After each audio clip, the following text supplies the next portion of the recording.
आदाब दोस्तों। आपने रोज़ अपने आसपास खबरों में, अखबारों में या सोशल मीडिया पर जीडीपी के बारे में सुना होगा और गवर्नमेंट्स तो जीडीपी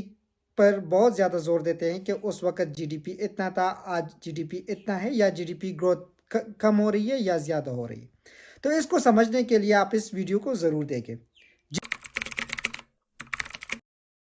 जीडीपी का मतलब है ग्रॉस डोमेस्टिक प्रोडक्ट। ग्रॉस का मतलब टोटल, डोमेस्टिक का मतलब किसी भी मुल्क के जियोग्राफिकल बाउंड्री के अंदर अगर कोई चीज़ प्रोड्यूस हो रही है, और प्रोडक्ट का मतलब कोई भी गुड्स या सर्विसेज। ग्रॉस डोमेस्टिक प्रोडक्ट हर एक मुल्क के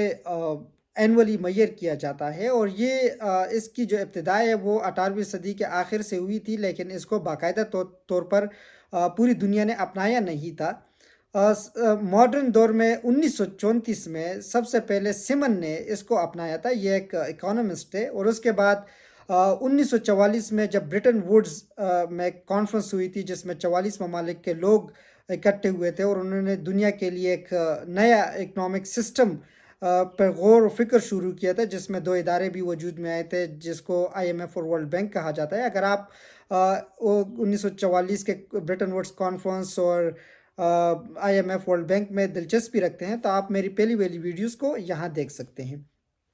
तो अपनी टॉपिक की तरफ आते हैं। जीडीपी का मतलब ये है कि किसी भी मुल्क के जियोग्राफिकल बाउंड्रीज के अंदर अगर कोई प्रोडक्ट या सर्विसेज पूरे साल में प्रोड्यूस हो रहा है, तो उसको हम ग्रॉस डोमेस्टिक प्रोडक्ट में काउंट करते हैं, और उसको फिर मैयर किया जाता है। हर एक मुल्क में इसको मैयर करने के लिए इदारे मौजूद होते हैं, और पाकिस्तान में इसको मैयर करने के लिए जो इदारा मौजूद है उसको पाकिस्तान ब्यूरो ऑफ स्टैटिस्टिक कहा जाता है। वो हर साल पूरे मुल्क से डेटा कलेक्ट करता है, और फिर उस डेटा को एनालाइज करता है, और फिर हमें बताता है कि इस साल पाकिस्तान में जीडीपी ग्रोथ कितनी रही, और या टोटल जीडीपी पाकिस्तान की कितनी है। तो मौजूदा वक्त में जो पाकिस्तान की जीडीपी है वो 348.3 बिलियन डॉलर्स है। और ये ज़रूरी नहीं है कि किसी मुल्क की जीडीपी जितनी ज़्यादा होगी तो वो मुल्क भी इतना खुशहाल होगा। इसमें जो ज़रूरी चीज़ है वो जीडीपी पर कैपिटा इनकम है, यानी किसी भी मुल्क के किसी एक आम आदमी की जितनी इनकम होगी, तो उससे मैयर किया जाता है कि ये मुल्क कितना खुशहाल है। तो जीडीपी को मैयर करने के दो तरीके हो सकते हैं, जैसे कि रियल जीडीपी या नॉमिनल जीडीपी। रियल जीडीपी का मतलब ये है कि किसी मुल्क में रियल जो गुड्स एंड सर्विसेज की प्रोडक्शन है वो कितनी हो रही है। गुड्स में कोई भी प्रोडक्ट आ सकते हैं, जैसे कि यहाँ एग्रीकल्चर सेक्टर में चावल कितना पैदा हो रहा है, गंदम कितना पैदा हो रहा है, या बाकी जो एग्रीकल्चर प्रोडक्ट्स है वो कितने पैदा हो रहे हैं। या इंडस्ट्रियल प्रोडक्शन किसी मुल्क की अच्छी हो सकती है, जैसे कि किसी मुल्क में गाड़ियाँ ज़्यादा बन सकती है, या किसी मुल्क में मोबाइल फ़ोन ज़्यादा बन सकते हैं, या किसी मुल्क की सर्विसेज सेक्टर अच्छा हो सकता है। सर्विसेज सेक्टर में हमारे पास जो प्रोफेशनल लोग होते हैं जो सर्विसेज देते हैं, जैसे कि वकील सर्विसेज देते हैं, डॉक्टर सर्विसेज देते हैं। इसके अलावा जैसे कि नाई बाल काटता है वो भी सर्विसेज देता है। तो ये सब जो सर्विसेज सेक्टर है, ये इसको भी काउंट किया जाता है कि इस मुल्क की गुड्स एंड सर्विसेज की प्रोडक्शन पूरे साल में कितनी हुई है। तो रियल जीडीपी में हम ये देखते हैं कि रियल प्रोडक्शन कितनी है, और नॉमिनल जीडीपी में ये है कि हम उसमें सिर्फ प्राइसेस को देखते हैं कि लास्ट ईयर उस चीज़ की प्राइस कितनी थी और इस साल कितनी है। जैसे कि फ़र्ज़ करें कोई भी प्रोडक्ट पिछले साल 100 रुपये की थी, और आज जो है उसकी कीमत 105 रुपये है, और अगर हम पूरे मुल्क में इस प्रोडक्ट की प्रोडक्शन को देखें तो ये हमें इसमें 5% इजाफा दिखाई देगा, लेकिन ये रियल प्रोडक्शन नहीं होगी, क्योंकि इसमें सिर्फ हमने इसके प्राइसेस को देखा है। तो इसको नॉमिनल जीडीपी का नाम दिया जाता है। अगली दफ़ा अगर आपके सामने जीडीपी का नाम सामने आए, तो आपने ज़रूर देखना है कि ये रियल जीडीपी की बात हो रही है या नॉमिनल जीडीपी की बात हो रही है। इसके अलावा जो प्राइसेस है वो भी एक अहम रोल प्ले करता है कि अगर किसी भी मुल्क में जो इंडस्ट्रियल प्रोडक्शन हो रही है या जो प्रोडक्ट्स बन रहे हैं, तो ये इसकी फैक्टर प्राइस है या मार्केट प्राइस है। फैक्टर प्राइस वो होता है कि उसमें टैक्सेस इंक्लूड नहीं होती, और जो रियल उसकी मैन्युफैक्चरिंग कॉस्ट है और उसके बाद जो कंपनी अपना प्रॉफिट रखती है, तो उसको हम कहते हैं कि ये फैक्टर प्राइस है। और उसके अलावा अगर इसमें टैक्सेस इंक्लूड की जाए, जैसे कि सेल्स टैक्स है या बाकी टैक्सेस है, तो उसको हम मार्केट प्राइस कहते हैं। اس کے علاوہ جی ڈی پی کو معیار کرتے ہوئے اس چیز کا ضرور خیال کیا جاتا ہے کہ ایسی کوئی بھی ایکٹیویٹی جو والنٹیئرلی کی جائے تو اس کو جی ڈی پی میں کاؤنٹ نہیں کیا جاتا، یا کوئی بھی ایسی ایکٹیویٹی جو اپنی ذات کے لیے کی جائے، یا کوئی پروڈکٹ جو اپنے ذات کے لیے بنائی جائے یا کمرشل پرپزز کے لیے نہ بنائی جائے تو اس کو جی ڈی پی میں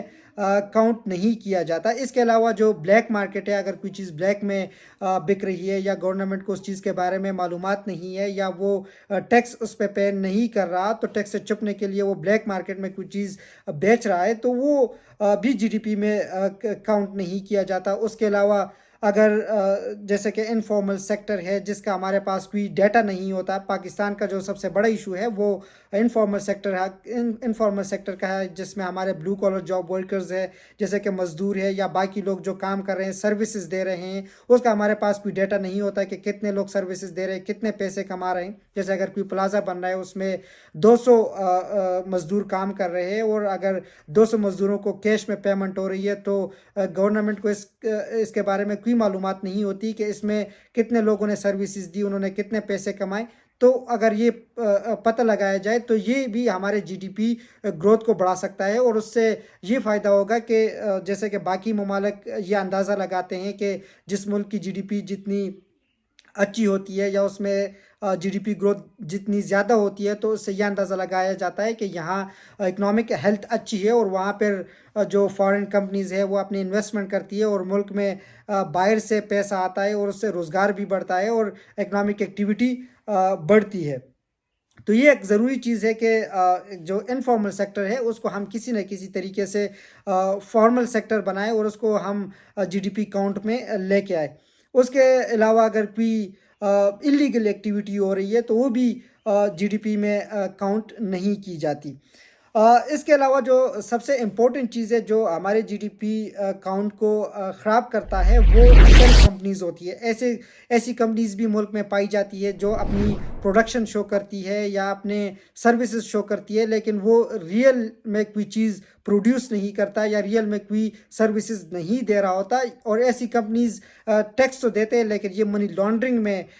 استعمال ہوتی ہے، یا یہ باقی ایکٹیویٹیز میں ان کا استعمال ہوتا ہے۔ جیسے کہ کوئی بھی شادی ہال ہو، وہ اگر شادی ہال اونر کے پاس کوئی بلیک منی ہے وہ اس کو شو کرے کہ ہر سال اس میں اتنے ایونٹس ہوتے ہیں، ہم اتنے سروسز دیتے ہیں، لیکن ریئل میں وہ سروسز نہیں دیتا اور اپنے بلیک منی کو اس کے ذریعے سے وائٹ کر رہا ہوتا ہے، تو وہ اس طرح کمپنیز کو شیل کمپنیز کا نام دیا جاتا ہے، اور یہ جی ڈی پی کاؤنٹ کو خراب کرتا ہے، اور گورنمنٹ اس کو زیادہ ٹریس نہیں کر پاتی۔ اس کی بنیادی وجہ یہ ہوتی ہے کہ وہ اپنے ٹیکسز بر وقت دیتے ہیں، اور اس کے ساتھ پھر گورنمنٹ کا زیادہ لینا دینا نہیں ہوتا کہ اگر ایک بندہ ٹیکس دے رہا ہے تو اس کا مطلب ہے کہ وہ پروڈکٹ کو بھی پروڈیوس کر رہا ہے، لیکن ریئل میں ایسا ہوتا نہیں ہے۔ تو لازمی ہے کہ اس سے آپ نے کچھ سیکھا ہوگا، اور اگلی دفعہ اگر آپ کے پاس سامنے جی ڈی پی کا نام آئے یا آپ سے کوئی بات کرے تو آپ کے پاس ضرور معلومات ہوگی۔ اس کے علاوہ اس میں ایک امپورٹنٹ چیز یہ ہے کہ اگر کوئی باہر کی کمپنیز آ کے آپ کے ملک میں پروڈکٹ پروڈیوس کر رہی ہے تو وہ آپ کے ملک کی جی ڈی پی کاؤنٹ ہوگی۔ جیسے کہ اگر ایپل کمپنی آ کے پاکستان میں کوئی پروڈکٹ پروڈیوس کرے تو وہ پاکستان کی جی ڈی پی میں کاؤنٹ ہوگا۔ اور اگر اس کے ہم ریئل اگزامپل دیکھیں تو بہت ساری جو فارن کمپنیز ہے وہ چائنا میں اپنے پروڈکٹس بناتے ہیں، وہاں پروڈیوس کرتے ہیں، تو وہ چائنا کی جی ڈی پی میں کاؤنٹ ہوتا ہے، اور اس سے چائنا کی جی ڈی پی بڑھتی ہے۔ اگر کوئی ملک اس کو اپنی پروڈکشن میں گنے تو اس کو پھر ہم جی ڈی پی نہیں کہتے، بلکہ اس کو ہم پھر گراس نیشنل پروڈکٹ یا جی این پی کہتے ہیں۔ تو گراس نیشنل پروڈکٹ کا یہ مطلب ہے کہ اگر کوئی بھی پاکستانی اگر باہر کوئی پروڈکٹ پروڈیوس کر رہا ہے، کسی دوسرے ملک میں پروڈیوس کر رہا ہے، لیکن وہ سٹیزن پاکستان کا ہے، تو ہم اس کو گراس نیشنل پروڈکٹ کہتے ہیں۔ اور اسی طرح سملر ایک دوسری چیز ہے جس کو ہم گراس نیشنل انکم یا جی این آئی کہتے ہیں۔ اگر کوئی بھی پاکستانی سٹیزن باہر پیسے کما رہا ہے تو اس کو بھی ہم اپنی اکانومی میں گننا شروع کر دیتے، تو اس کو گراس نیشنل انکم کہا جاتا ہے۔ تو یہ بنیادی فرق بھی ہے جی ڈی پی میں، جی این آئی میں اور جی این پی میں۔ تو لازمی ہے کہ اس سے آپ نے کچھ ضرور سیکھا ہوگا، اور اگر آپ اس طرح ویڈیوز میں دلچسپی رکھتے ہیں تو آپ اس چینل کو فالو کریں یا سبسکرائب کریں۔ بہت شکریہ۔